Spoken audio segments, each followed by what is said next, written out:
જય શ્રી કૃષ્ણ, સ્વાગત છે તમારું રાધાસ કિચનમાં।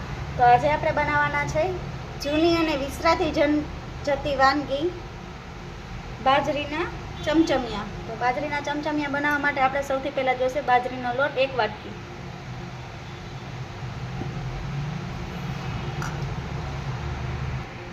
અડધી વાટકી આપણે લીલી મેથી લઈ લીધી છે,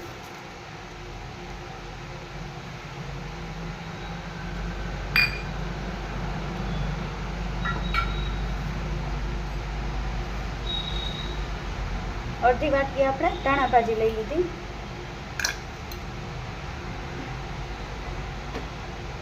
દોઢ ચમચી જેટલું આદુ મરચાંની પેસ્ટ, સ્વાદ પ્રમાણે મીઠું, થોડી હળદર, લાલ મરચું પાવડર,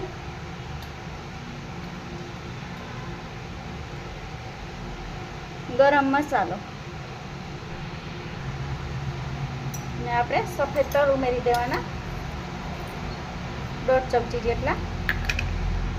ત્યારબાદ આને બધું મિક્સ કરી લેવાનું।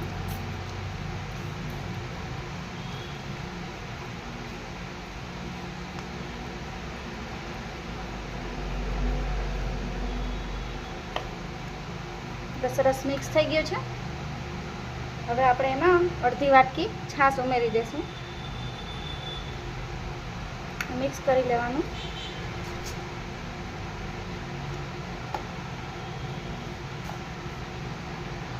લસણ ઉમેરવું હોય તો લસણ પણ ઉમેરી શકો। હવે આપણે થોડું પાણી એડ કરીને મિક્સ કરવાનું। બહુ બેટર ઘાટું પણ નથી રાખવાનું અને પાતળું પણ નથી રાખવાનું, મીડિયમ બેટર રાખવાનું છે। સરસ આને મિક્સ કરી દેવાનું, થોડું પાણી એડ કરતું જવાનું, જરૂર પડે એમ જ આપણે પાણીનો ઉપયોગ કરશું।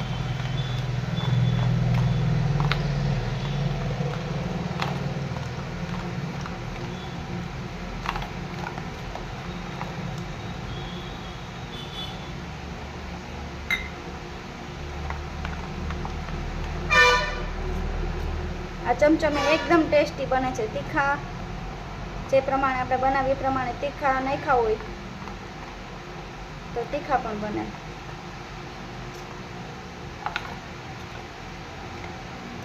કોઈને તીખું વધારે ભાવતું હોય તો લાલ મરચું વધારે ઉમેરી દેવાનું। હવે થોડુંક આપણે પાણી ઉમેરી દઈશું। આપણે અહીંયા પોણી વાટકી જેટલું પાણી ઉપયોગ થઈ ગયું છે।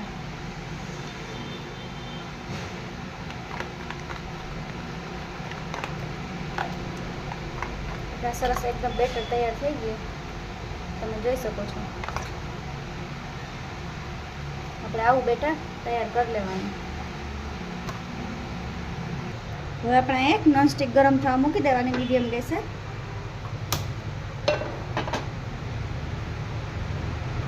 ગેસની ફ્લેમ આપણે મીડિયમ જ રાખવાની છે।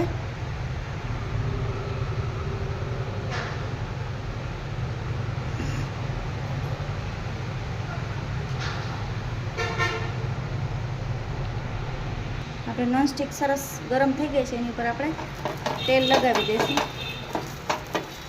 એની ઉપર જેવડું તમારે કરવું હોય ચમચમિયું એવડું બનાવી લેવાનું, આમ પાથરી દેવાનું। આપણે ઉપરનું પડ એકદમ કોરું થઈ જાય ત્યાં સુધી આપણે આને શેકાવા દેવાનું। એની પર થોડા આપણે તલ છાંટી દેવાના।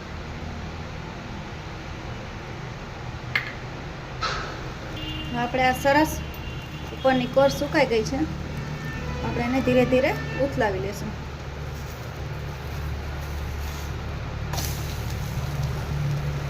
આપણે બીજી બાજુ પણ સરસ શેકાવા દેવાનું છે। હવે આપણે એકદમ સરસ શેકાઈ ગયું છે, આપણે આને ડીશમાં સર્વ કરી લેશું। આપણે એક નાનું ચમચમિયું બનાવી લીધું મારી બેબી માટે। તો તૈયાર છે આપણા બાજરીના લોટના ચમચમિયા, એકદમ ટેસ્ટી, ચટપટા અને હેલ્થી પણ। જો તમને મારી રેસીપી પસંદ આવી હોય તો મારી ચેનલને સબસ્ક્રાઈબ કરી દેજો, મારા વિડીયોને લાઈક કરી દેજો, કમેન્ટ કરી દેજો, અને તમે વિડીયો ક્યાંથી જોવો છો એ પણ કમેન્ટ કરી દેજો। Thank you. જય શ્રી કૃષ્ણ।